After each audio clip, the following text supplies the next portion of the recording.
जय श्री माता जी। परम पूज्य श्री माता जी, विश्व की सारी सहजी और शांत आपके साथ ध्यान करने हेतु एकत्रित हुई है। माँ कृपा करके आप सारे देव देवियों के साथ ये ध्यान और मेडिटेशन के दरबार पर आइए और हमें निर्विचारिता का स्थिति प्रदान कीजिए, ध्यान का स्थिति प्रदान कीजिए। परम पूज्य श्री माता जी, आपके श्री चरण कमल पर कोटि कोटि नमन।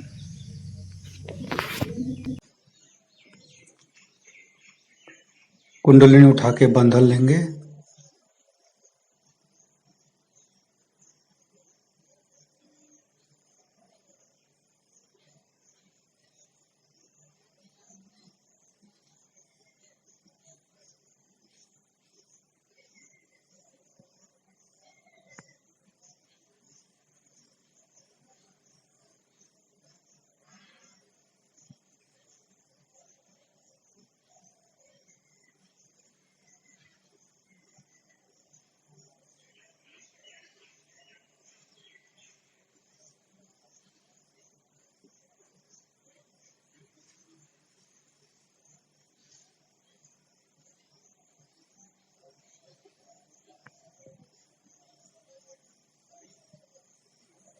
तीनों महामंत्र। ओम तमेव साक्षात् श्री महालक्ष्मी महासरस्वती महाकाली त्रिगुणात्मिका कुंडलिनी साक्षात् श्री आदिशक्ति माता जी श्री निर्मला देवे नमो नमः। ओम तमेव साक्षात् श्री कल्की साक्षात् श्री आदिशक्ति माता जी श्री निर्मला देवे नमो नमः। ओम तमेव साक्षात् श्री कल्की साक्षात् श्री सहस्रारसामिनी मोक्षप्रदायिनी माताजी श्री निर्मला देवे नमो नमः। गणेश मंत्र लेंगे। ओम तमेव साक्षात् श्री गणेश साक्षात् श्री आदिशक्ति माता जी श्री निर्मला देवे नमो नमः। एक बात शेयर करना चाहता हूँ। जैसे कि हम लोग ध्यान करते करते हम लोग को ध्यान देना है, क्योंकि हमारा क्वालिटी की उन्नति कैसे किया जाए, इसके लिए हमको देखना जरूरी है। जो हम अतीत की तरफ ज़्यादा तो नहीं जा रहे, अतीत का सोच में तो दिन भर डूबा हुआ नहीं है, ना कि भविष्य का सोच के ऊपर डूबा हुआ है। तो जैसे कि हम अतीत के ऊपर सोच के ऊपर डूबा हुआ रहते, तो बाएं तरफ हम लोग को दिक्कत आना शुरू हो जाता है। बाएं तरफ का जो जैसे अंधविश्वास, कुसंस्कार, जैसे कि साइकेटिक, ये सब बाएं तरफ से होता है। तो उससे पहले हम लोग सहयोगी है, तो हमको परम पूज्य श्री माता जी का ट्रीटमेंट के अनुसार माँ ने हमको ट्रीटमेंट सिखाया, तो हम पहले से ही ट्रीटमेंट कर लेने से क्लियर हो जाता है। जैसे बाएं साइड का क्लियर करने के लिए हम कैंडल की हेल्प से एक एक चक्र को, बाएं साइड का एक एक चक्र को कैंडलिंग करेंगे और साथ में गणेश अथर्वशीष पढ़ सकते, नहीं तो एक एक चक्र का देवी देवता का मंत्र भी ले सकते हैं 3-3 बार। तो और राइट साइड का प्रॉब्लम होने से, जैसे कि हम फ्यूचर के बारे में ज़्यादा सोचते रहते हैं, हम लोग को गुस्सा ज़्यादा आता है, तो राइट साइड से हम क्लियर करने के लिए हम जाल में बैठते हैं, नमक पानी में बैठते हैं, तो उसमें हम क्लियर कर सकते हैं। साथ में राइट साइड का चक्र को आकाश तत्व में विसर्जित करते हैं जो क्लियरेंस के लिए। तो दाहिना हाथ श्री माता जी की तरफ, बायां हाथ आकाश की तरफ। इसमें हनुमान चालीसा पढ़ सकते हैं, गणेश अथर्वशीष भी पढ़ सकते हैं। साथ में एक एक चक्र को मंत्र भी ले सकते हैं। तो उसमें 5 से 7 मिनट में हम लोग को आकाश तत्व में विसर्जित करते ही बाएं हथेली होते हुए आपको शीतलता अनुभव होगा।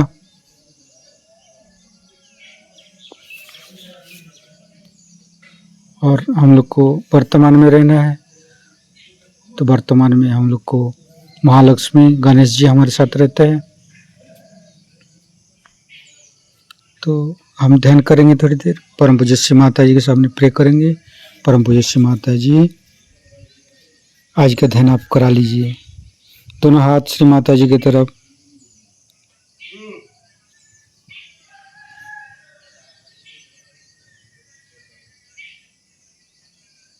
संपूर्ण चित्त हृदय पर परम पूज्य श्री माता जी हमारे हृदय का दरवाजा खोल दीजिए।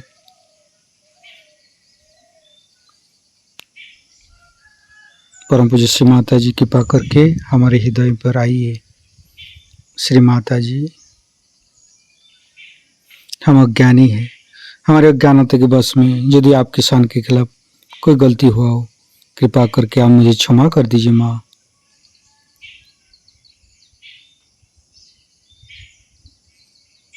परम पूज्य श्री माता जी, हमें प्यार भर दीजिए, हमें शक्ति प्रदान कीजिए। हृदय का ऐसी शक्ति से हम सहयोग फैलाएंगे माँ। हमारे अंदर गुस्सा, क्षय दोष को आपके श्री चरण में समर्पित करते हैं माँ।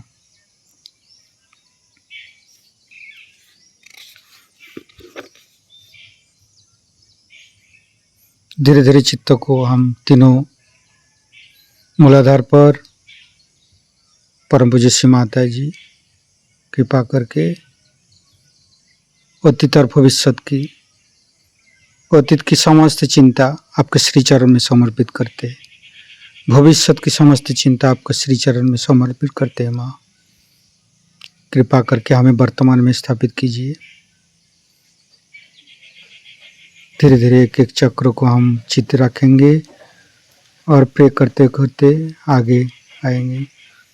मूलाधार चक्र, परम पूज्य श्री माता जी हमें गणेश का शक्ति, हमें गणेश गौरी माता का शक्ति प्रदान कीजिए। स्वादिष्ठान चक्र, परम पूज्य श्री माता जी हमें ब्रह्मदेव सरस्वती का गुण से भर दीजिए।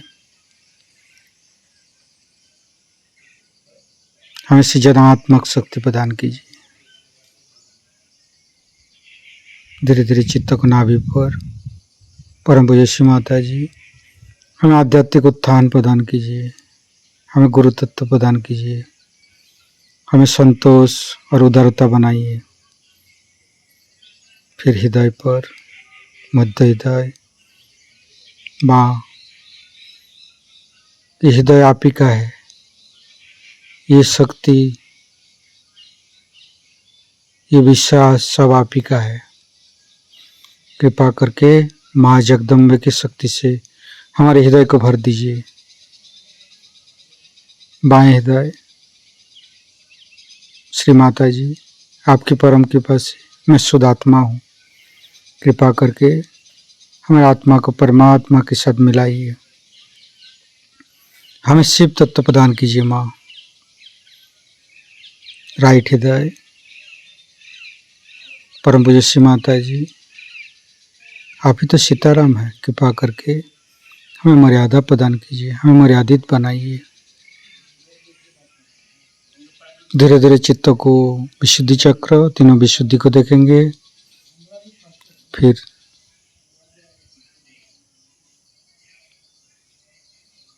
माँ हमारे गला में मधुर वाणी दीजिए, हमें साक्षी भाव प्रदान कीजिए माँ। राधा कृष्ण के गुणों से हमें भर दीजिए माँ। फिर फ्रंट आज्ञा माँ, आप ही से तो क्षमाशीलता प्रतीक है माँ, कृपा करके आप ही तो यीशु ख्रिस्ट हो माँ, कृपा करके यीशु ख्रिस्ट की शक्ति हमें प्रदान कीजिए, हमें क्षमाशीलता त्यागी बनाइए। बैक आज्ञा,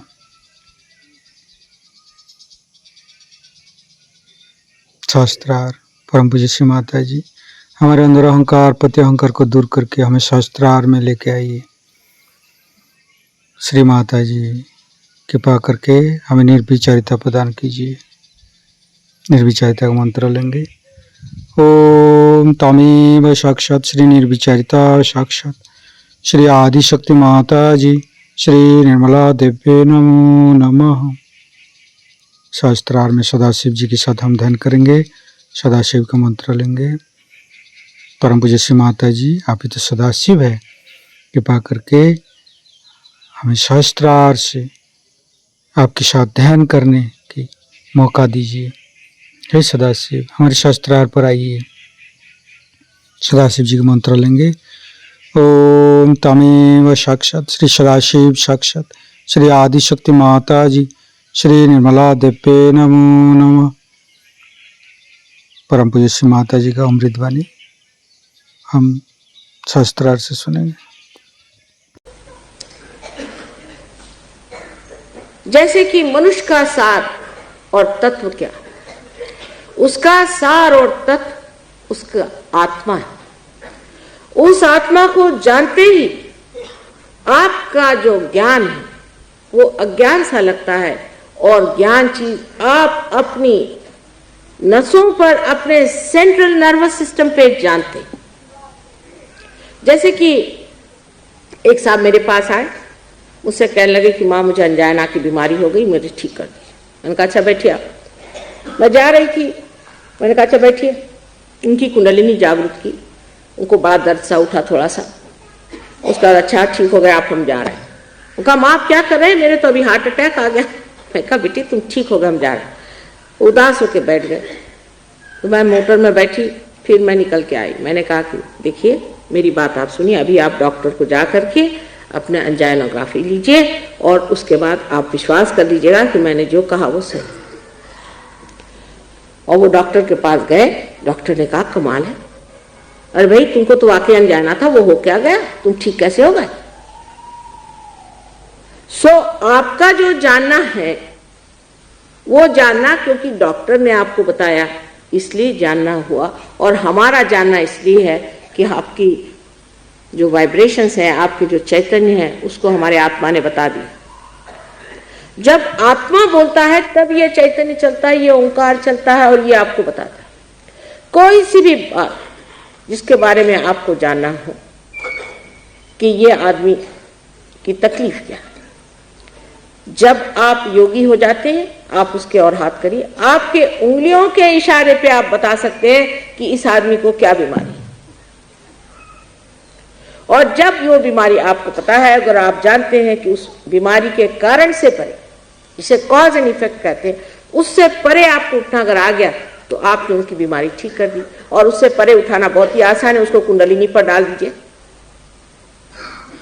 कुंडलिनी जो है ये कॉज और इफेक्ट से परे है। अगर आपने उसको कुंडलिनी पर डालकर उसकी कुंडलिनी उठा दी, खत्म, काम खत्म, वो सब तबीयत ठीक हो गई उसकी। कभी कभी कुंडलिनी का जागरण और उसका बिठाना थोड़ा मुश्किल जाता है, वो दूसरी बात, पर अगर वो हो गया तो काम खत्म, फिर आपको आगे कुछ करने की जरूरत नहीं। जो इतनी बड़ी बड़ी कठिन समस्याएं हम लोग सोचते हैं और सोचते हैं कि इसमें इसका कारण ये है, और इस वजह से परिणाम ये है, और इस कारण परिणाम को ठीक करने से सब चीज ठीक हो जाएगी। कभी भी वो चीज नहीं ठीक होने वाली। मैंने आपसे पहले बताया कि एक चीज ठीक करिएगा तो दूसरी खराब हो जाएगी। उससे परे जो परमात्मा का साम्राज्य है, जो सहस्त्रार में विराजता है, उस साम्राज्य में आप आइए, आपका आगमन हो, आपका स्वागत हो। नमस्कार करके आप अंदर आइए, और जब वहां आप बैठे हुए हैं तो किसकी मजाल है जो आपकी ओर आंख टेढ़ी करके देखे। मराठी में रामदास स्वामी ने कहा है, समर्थाची याव कृपा हे असा सर्व भूमंडळी कोण आहे। जिसने समर्थ की ओर आंख तिरछी करके देखी, ऐसे सारे भूमंडल में कोई नहीं। लेकिन पहली चीज यह है कि आप क्या परमात्मा के साम्राज्य में आए हैं या नहीं। फिर आने के बाद वहां जमे हैं या नहीं। जमने की बात बहुत बड़ी सोचने की। तो सत जो है, जिसे हम सत कहते हैं, वो सत हमें अपने सेंट्रल नर्वस सिस्टम से जाना जाता है। कोई कहेगा कि माँ यहाँ पर ये फूल बिछे हुए हैं, ये हम अपनी आंख से देख रहे हैं ना। ये आंख हमारी जो है, ये हमारी सेंट्रल नर्वस सिस्टम बता रही है कि ये यहाँ फूल रखे हुए हैं। फिर हम जब महसूस भी करें तो हम कह सकते हैं यहाँ फूल है, क्योंकि हम इसे महसूस कर सकते हैं। इसकी जानी जिसे कहते हैं, इसको जानना जो है, यही ज्ञान है, यही वेद है, जिससे विद होता है, जिससे बोध होता है। जो हमारे सेंट्रल नर्वस सिस्टम में जाना जाता है, यही हमारे उत्क्रांति का लक्षण है। और बाकी जो कुछ जाना है वो दिमागी जमा खर्च है या तो भावना की फेंक। इसलिए जब कुंडलिनी जा करके सहस्त्रार को प्रकाशित कर देती है तो हम सब ज्ञान के अधिकारी हो जाते। आप सोचिए कि जब हमारे यहाँ ये संत साधु हुए थे, तब यहाँ न यूनिवर्सिटी थी, न कॉलेज था, न कुछ था, लेकिन ज्ञान के भंडार थे, दृष्टा थे। एक से एक लोग इस संसार में हो गए। लंदन में एक विलियम ब्लेक करके बहुत बड़े कवि हो गए हैं। अगर आप उनका भविष्य पढ़ें तो आश्चर्यचकित हो जाएंगे कि वो एक एक चीज को, सहज योग के बारे में उन्होंने इतने साफ तरीके से लिखा है कि बड़ा आश्चर्य होता है। ऐसे दृष्टा मार्कंडेय जैसे लोग अपने इस देश में हो गए, तो आप लोग क्यों नहीं हो सकते। शुरुआत में जरूर एक ही मछली पानी से बाहर निकली थी, उसके बाद 10-12 निकली होगी, फिर 1,000 निकली हो, फिर उसके बाद न जाने कितनी मछलियां उससे निकल करके आज मानव स्थिति में बैठी हुई। उसी प्रकार अनेक वर्षों से हम लोगों ने तपस्या की हुई है, परमात्मा से योग मांगा है, मेहनत की है, और आज सर्वसाधारण मनुष्य बन करके संसार में आए हैं। और आज उसको प्राप्त करने की जो आपकी इच्छा है, ये आपका हक, ये आपका हक, और वो आपका हक पूरा होना होगा। जो साधु संतों ने कहा है, जो इन अवतरणों ने कहा है, वो सब सच करके दिखाना होगा। उसके लिए एक ही बस शर्त है कि कुंडलिनी का जागरण होकर के आपके अंदर वो प्रकाश जागृत हो, जो कि आपके नस नस में बहे, और आप जाने कि आप योगी जन हो गए। योगी जन हुए बगैर कोई सी भी बात समझाई नहीं जाती। तो आप सत्य हमारे मुंह से जो सुन रहे हैं वो सत्य है या नहीं, ये जानने के लिए भी आपको योगी जन होना चाहिए। क्योंकि हम जो कह रहे हैं हो सकता है झूठ कह रहे हैं, लेकिन अगर आप योगी जन हैं तो बस आप हाथ फैला करके जान सकते हैं कि आपके अंदर चैतन्य की लहरियां बह रही हैं, और आप समझ सकते हैं कि ये सच बात है। आप ये सवाल पूछें कि संसार में परमात्मा है या नहीं। परमात्मा है, इसलिए आपके अंदर चैतन्य की लहरियां बहना शुरू हुई। पर अगर किसी दुष्ट आदमी के लिए आप पूछे कि ये आदमी अच्छा है या बुरा है, तो हो सकता है कि ये तो पूरे चैतन्य बंद हो जाए, शायद आपको गर्मी आ जाए, शायद एक आध ब्लिस्टर भी आ जाए। लेकिन राक्षस को और संतों को पहचानने के लिए और भी बहुत से तरीके हैं। बुद्धि से भी मनुष्य समझ सकता है, बुद्धि से भी समझ सकता है कि जिस आदमी की दृष्टि आपके पैसे पर है, आपकी सत्ता पर है, आपके घर के बच्चे बीवियों पर है, वो आदमी कभी भी संत नहीं हो सकता। संतों के लक्षण बार बार बार बार कहे गए तो भी हम गलती कर जाते हैं।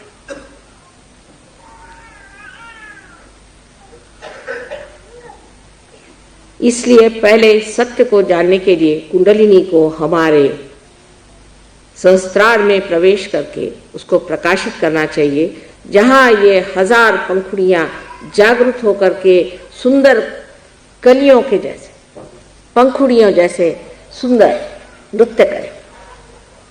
इसे आप देख अभी नहीं सकते, बाद में आप देख सकते, क्योंकि जब आपको हो जाते हैं, जब आप स्वयं ही प्रकाश होते हैं, तो आप प्रकाश कैसे देखेंगे? जब आप प्रकाश हो गए तब लोग पूछते अब मां क्या करें? जब दीप जला लिया तो आप प्रकाश दीजिए। जब तक आपके बुद्धि में ये प्रकाश नहीं आता है, तब तक आपकी शक्ति 1000 गुना कम है। मैं तो कहूं कि इसका कोई अंत ही नहीं, फिर अनंत तक है शक्ति। पर उससे पहले इतनी सी जो शक्ति है, जैसे कि एक बरगद का पेड़ एक छोटा सा बीज होकर के अंत में इतना बड़ा पेड़ हो जाता है, उसी प्रकार जो मनुष्य की बुद्धि अपने को इतनी छोटी और सीमित लगती है, वो इस कदर बढ़ जाती है कि उसकी शाखाएं भी चारों तरफ उतर उतर के उसे और विस्थापित करते जाती है। ये परमात्मा का सत्य स्वरूप है, आत्मा का सत्य स्वरूप है। आत्मा सत्य को बताता है, लेकिन सहयोग में जरूरी है कि आपकी बैठक होनी चाहिए। अब आपने म्यूजिक सुना, हिंदुस्तानियों को तो ये बात समझनी चाहिए कि म्यूजिक चीज जो है बैठक के बगैर नहीं, बैठक चाहिए। पार तो हो जाएंगे आप, ठीक है, पर उसके बाद अगर बैठक नहीं हो तो आप समर्थ नहीं हो सकते, आप पूरी तरह से इस पे प्रभुत्व नहीं पा सकते। इसके लिए बैठक चाहिए, अभ्यास चाहिए, और जब तक वो अभ्यास नहीं होगा आपके अंदर उसकी संवेदना, इस कदर नाजुक संवेदना, गहन संवेदना जागृत नहीं हो सकती, क्योंकि ये नसों से जाना जाएगा और ये नसें आज तक जड़ रही। ये नस जब तक वो नवीन जागृति के नए आयाम में, डायमेंशन में जब तक नहीं जागृत होती, तब तक आप नहीं जान सकते। हमारे एक बार बहुत से लोग हमसे कभी कभी सोचते हैं कि ये इनको क्या पता होगा, ये तो बहुत सीधी लगती है। एक साहब आए, कहने माए देखिए ये आपका फोटो कैसा है। मैंने कहा बिल्कुल गलत, मैं बता दूं किसने निकाला। उनका अच्छा बताइए। मैंने उस आदमी का नाम बता दिया जिसने फोटो निकाला। मैंने कभी देखा नहीं था, किसी ने भी नहीं। वो चक्कर में आ गए कि माँ तुमने कैसे जाना। मैंने कहा हम सबके चक्रों को जानते हैं, और उस चक्र को इस चक्र में जान रहे हैं कि उसी पे सारा काम हो रहा है, इसका मतलब उसी आदमी ने फोटो खींचा। एक साहब हमें समझाने के लिए आए कि माँ आप बहुत सीधी हैं, आप जानती नहीं, ये बड़ा राजकारणी आदमी है और इससे संभल के रहिए और कुछ गड़बड़ कर सकता है। मैंने कहा अच्छा इतना ही बताना आपको? कहले हाँ। अच्छा आप सुनिए, आप में इसके बारे में क्या जानती हूँ कि इसकी बीवी अपनी नहीं है, किसी ब्राह्मण की बीवी भगा के लाया है, इसका बच्चा तो और इसका है, लेकिन ये बीवी दूसरे की, और सब उसका। मैंने जो कच्चा चिट्ठा खोलना शुरू कर दिया तो वो आंखें फाड़ के देखने लगे कि माँ ने इस आदमी को तो एक ही बार देखा और इतना कैसे बता गई। पर यह बताना कोई बड़ी भारी बात नहीं, इसकी कोई जरूरत भी नहीं आपको। लेकिन आप ये बता सकते हैं कि आप में कौन सा दोष है। और जब आप सत्य हो जाते हैं तो असत्य से आप अलग हो जाते हैं। जैसे कि इस कपड़े पर अगर कुछ दाग लगा है और उस वक्त प्रकाश आ गया तो मैं इससे अलग सोचती हूँ कि इसे कैसे साफ कर दिया जाए। इसी प्रकार आप अपने से अलग हट करके जानते हैं कि ये असत्य है, ये हम नहीं ले सकते। जैसे आज एक साहब आए, कहले माँ मेरा आज्ञा चक्र आप ठीक कर दीजिए। मतलब क्या कि मुझे अहंकार हो गया, इसे आप निकाल दीजिए। अगर किसी आदमी को कह दीजिए कि आपको अहंकार है तो वो मार बैठेगा आपको। लेकिन जिस वक्त आज्ञा चक्र में दर्द होने लग जाता है तो खुद ही कहते माँ मेरा आज्ञा जरा कृपया आप ठीक कर दीजिए, इस आज्ञा से मैं परेशान हूं। क्योंकि जो चीज आपकी दूषित है वो इशारा ही नहीं करती, कभी कभी दुखती भी है, कभी कभी बताती भी है, जताती भी है, और आपके उंगलियों पे आप जानते हैं कि आपको क्या शिकायत है, और आपको शिकायत से एकाकार नहीं। हम लोग योग प्राप्त होने से पहले एकाकार होते। कोई आदमी है, जैसे एक किस्सा है, आप लोग बहुत सीरियस हैं, इतनी सीरियसनेस की कोई जरूरत नहीं, हल्की तरह से प्रसन्न चित्त बैठा। परमात्मा का विषय सीरियस नहीं है, गंभीर है, लेकिन सीरियस नहीं, प्रसन्न चित्त होकर बैठे। इसीलिए मैं आपको कल जरा हंसा रही थी, प्रसन्न चित्त हुए बगैर कुंडलिनी चढ़ने वाली नहीं है। प्रसन्न चित्त बैठे। तो एक साहब गए मिनिस्टर साहब से मिलने, तो वहां एक साहब बैठे हुए थे,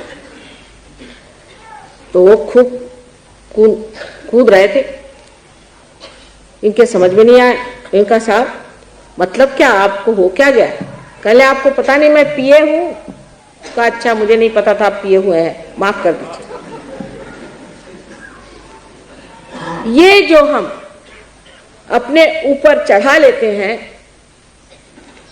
कि किसी नौकरी में हो गए, किसी पोजीशन में हो गए, 2-4 पैसे इकट्ठे हो गए, उसका जो एक अभिमान, ये अभिमान नहीं, दुराभिमान, ये जो हमारे खोपड़ी पे लग जाता है, जिससे हम अजीब से होकर के पिए हुए घूमते हैं, ये छूट करके मनुष्य देखता है कि ये जो है ये बाह्य है।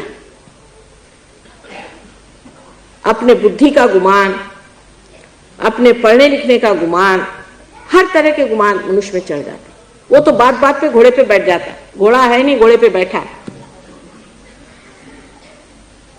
ये सब इस तरह से छूट जाता है, जैसे कि प्रकाश में अगर आपने हाथ में कोई सांप पकड़ा तो उसे आप फेंक देते हैं, उसी तरह से सब चीज फेंक जाती है, कहना नहीं पड़ता। लेकिन उसकी क्रिया क्या घटित होती है कि आज्ञा चक्र पे जब कुंडलिनी चढ़ती है और वहां की देवता जब जागृत होती है, तो ये देवता हमारे दोनों ही ईगो और सुपर ईगो, जिसे कि मनस और अहंकार कहते हैं, दोनों को ही आपस में खींच ले, शोषित कर ले। और यहां पर ब्रह्मरंध्र में तालु की जगह ऐसी जगह बन जाती है कि कुंडलिनी खट से बाहर चली जाए। उस वक्त हमारे हाथ बोलते हैं, हाथ कहते हैं कि हाँ कुंडलिनी पार कर गई। जो लोग पार हो जाते हैं वही महसूस कर सकते हैं यहाँ की ठंडी हवा, और जो नहीं होते उनको मुश्किल होता है ठंडी हवा महसूस करना। उसके बाद जब आपके किसी चक्र में दोष हो, अगर आपके विशुद्धि चक्र में दोष हो या अगर आपके नाभि चक्र में दोष हो, तो इन उंगलियों पे आप जान सकते हैं कि कहां पर हमारा दोष है। उसके बारे में आप सत्य जान सकते हैं। आप संसार की सारी बातों को जान सकते हैं।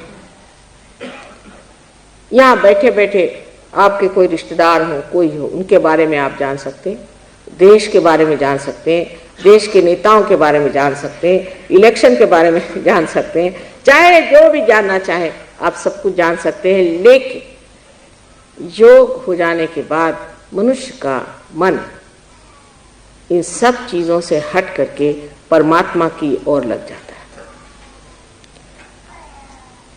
वो इन चीजों में उसको मजा नहीं आता। जब आपने सबसे ऊंचा अमृत पी लिया, फिर किसी गंदगी का पानी पीना आप पसंद नहीं करते, वो चीज अच्छी नहीं, उसमें कोई मजा नहीं आता। सारी चीज जिसे कहते प्रायोरिटीज आपकी एकदम बदल करके आप दूसरे ही आदमी हो जाते हैं, क्योंकि जिस चीज में मजा आता है वही होता है। एक शराबी को देखिए, मैं तो ज्यादा नहीं जानती शराबियों के बारे में, लेकिन मैंने देखा है कि जब वो शराब पीता है तो बराबर शाम होते ही उसको याद आ जाती है, और फिर दुनिया में कुछ भी हो रहा हो सब छोड़ छाड़ करके वो बैठ जाते हैं अपना मसनद लगा के। और यही हाल एक योगी जन का है। जब मस्ती में आ गए तो एक तान वो उसी आनंद में डूबे रहते हैं, उसी शांति में समाये रहते हैं जो आत्मा की देन है। महाराष्ट्र के एक बड़े भारी कवि नामदेव, उनकी कविता है ग्रंथ साहब ने, गुरु नानक साहब ने बड़े प्रेम से मराठी ही भाषा में लिखी। उसमें की एक कविता बहुत सुंदर है, जिसमें लिखा है कि एक छोटा बच्चा पतंग उड़ा रहा है। उसमें शब्द भी मराठी का है कि भरारी गगनात, माने ये कि जो आकाश में, भरारी को पता नहीं क्या शब्द होगा, कि जो आकाश में घूम रही है, और लड़का जो है वो खेल रहा है, वो सबसे बातचीत कर रहा है, हंस रहा है, लेकिन उसका चित्त पूरा उस पतंग की ओर है। यही योगी जन का किस्सा होता है कि सबसे बोलते रहेंगे लेकिन चित्त उसका आत्मा की ओर है।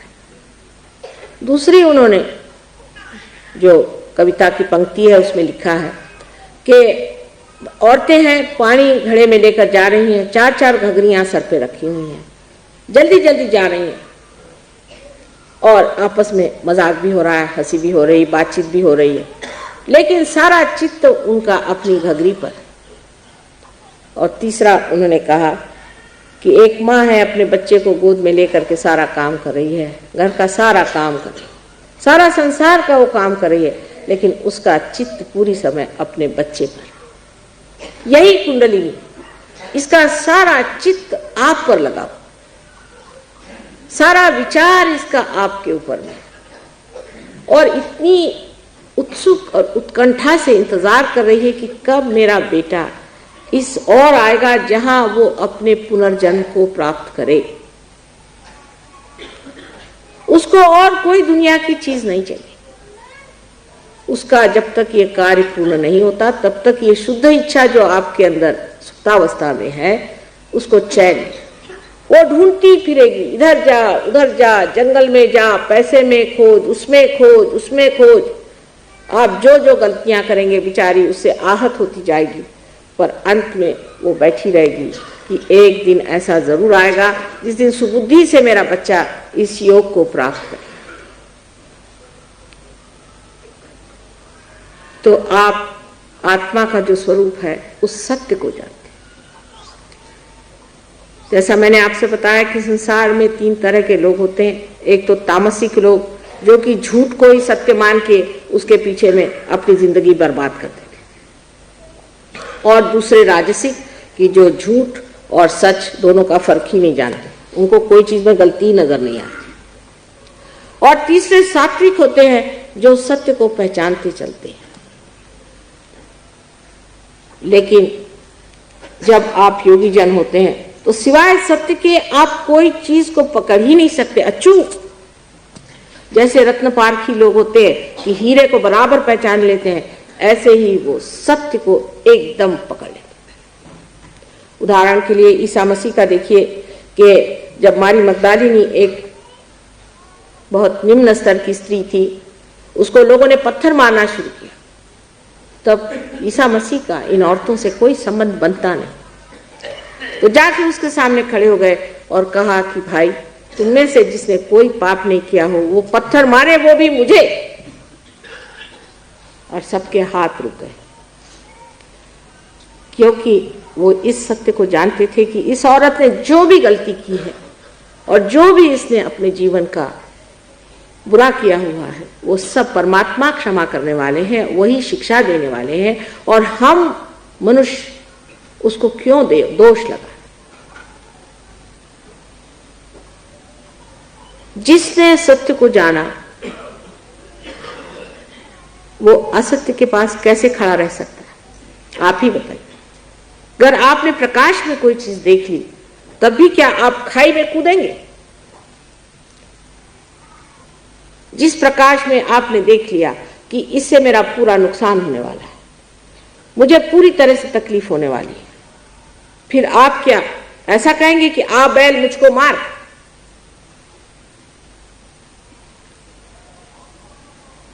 क्योंकि ये प्रकाश हमारे अंदर नहीं। इसीलिए रात दिन हम अपनी जिंदगी बर्बाद किए जा रहे हैं। कोई कहता है कि अपने देश की हालत ठीक हो जाएगी, आप पैसा दे दीजिए, 100 रुपया आप किसी को दीजिए, वो शराब के गुत्ते पे सीधा चला जाएगा।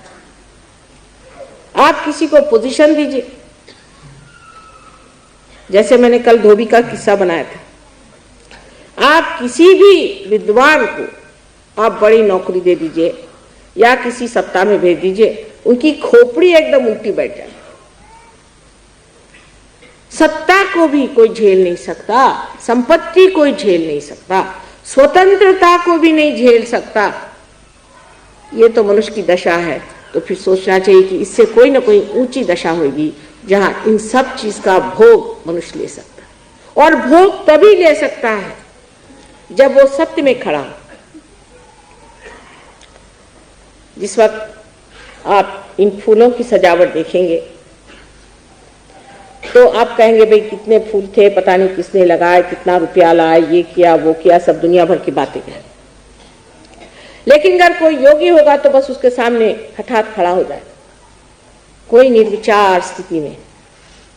जो ये बनाने वाले ने इसमें जो आनंद डाला है, जिस हृदय से ये बनाया है, उसका सारा आनंद की आनंद उसके माथे से ऐसा बहेगा जैसे गंगा की धारा बहे। वो ये नहीं जानता कि किसने बनाया, क्या किया, बस उसका जो आनंद इसमें निहित है निराकार स्थिति में, वो पूरा की पूरा उसके ऊपर से बहता रहेगा। उसमें विचार नहीं, निर्विचार स्थिति में उसे देखेगा। इसी प्रकार हर चीज का आनंद जो है वो आप सत्य में ही पा सकते हैं, और नहीं पा सकते, कभी भी नहीं पा सकते। कभी भी आप किसी चीज की ओर दृष्टि करते हैं, जब उसके बीच में विचार खड़ा हो गया, आप सोचिए कि इसकी आनंददायी शक्ति खत्म हो गई, इसमें कोई आह्लाद नहीं रहेगा। राधा जी को कहा जाता है कि वो परमात्मा की आह्लाददायिनी शक्ति थी। वो आह्लाददायिनी शक्ति विचार से एकदम खत्म हो जाती। जैसे ही सामने विचार आ जाए, आप समझ लीजिए विचार से एकदम अंधियारा आ जाए। लेकिन निर्विचार में आप किसी चीज की ओर देखें तो उसमें बसा हुआ आनंद, उसमें बसा हुआ सत्य जो निराकार स्वरूप है, वो आपके अंदर ऐसा बहेगा जैसे कि पूरी की पूरी शक्ति प्रेम की आपके अंदर प्लावित होकर के बह रही। आपको महसूस होगा, जिससे ऐसा लगेगा सारी दुश्चिंता सब पता नहीं कहाँ चला गया। जैसे आज का संगीत था, निर्विचार में आप अगर इसको सुन सकते तो इसका क्या असली असर है उसे आप पा सकते थे। लेकिन जब तक आप विचार करते रहे कि अब टाइम हो रहा है, अब ऐसा है, फिर वैसा है, फिर घर जाना है, उसका मजा ही नहीं आया। क्योंकि जब आप योगी जन हो जाते हैं, जब आप सहस्त्रार में स्थित होते हैं, आप वर्तमान में विराजते हैं। वर्तमान में, ना तो आप भविष्य में, ना ही तो आप भूतकाल में, न तो आप फ्यूचर में, न तो आप पास में, आप वर्तमान में। और हर वर्तमान का क्षण अपना एक आयाम, अपना एक डायमेंशन, एक अपना दर्पण रखता है, और उसमें इतनी छटाएं हैं कि उसके मजा के लिए अगर हम चाहें कि उसका मजा उठाएं तो ऐसा लगता है कि हजारों जिह्वा होने पर भी जो मजा नहीं आ सकता है, वो ये वर्तमान में आते ही पता नहीं कहां से इतना मजा आ रहा।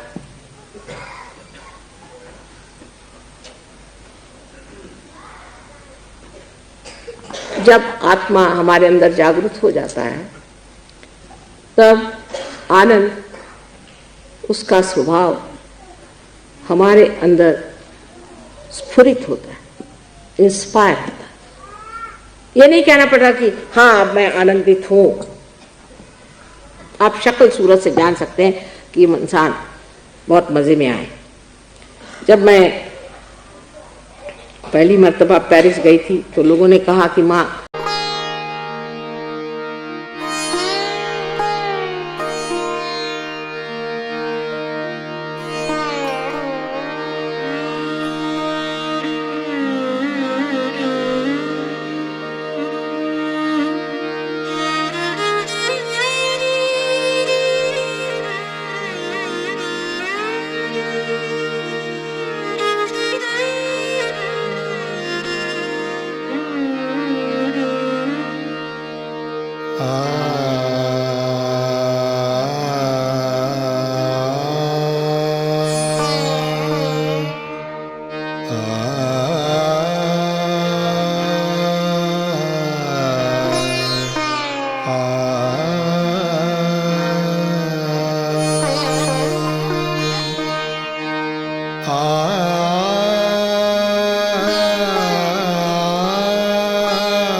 अखिल जगत जननी तू देवी, अखिल जगत जननी तू देवी, महिषासुरमर्दिनी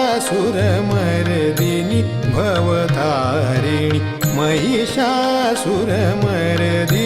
भवतारिणी, त्रिविधताप मनीचे मम शमवी, त्रिविधताप मनीचे मम शमवी, अखिल जगत जननी जननी तू देवी देवी देवी देवी, अखिल जगत जननी।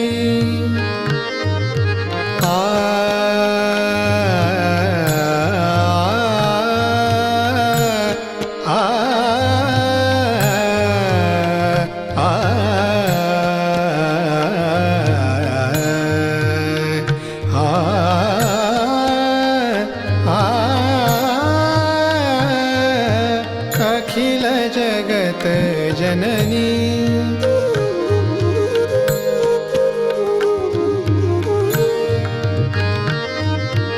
असुर पतितमय धरा जाहली, असुर पतितमय धरा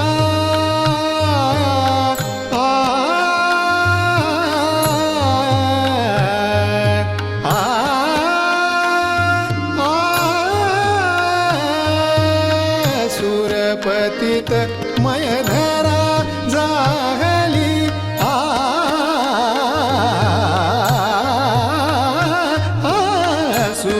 सुरपतितमय धरा जाहली, भाव भक्ति निर्मल सेवा मुरली, भाव भक्ति निर्मल सेवा मुरली, दलन करुनियरी जन मन रमवी, अखिल जगत जननी।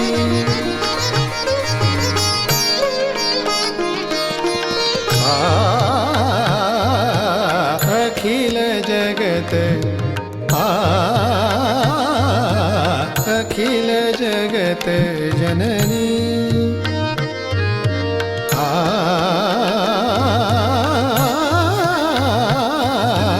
अखिल जगत जननी तू देवी, अखिल जगत जननी, अखिल जगत जननी, अखिल जगत जननी तू देवी।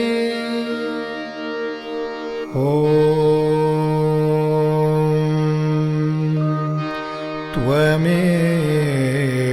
साक्षात् श्रीजगदम्बा साक्षात्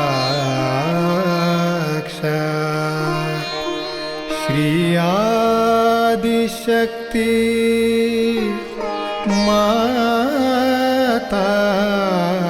माताजी श्री निर्मला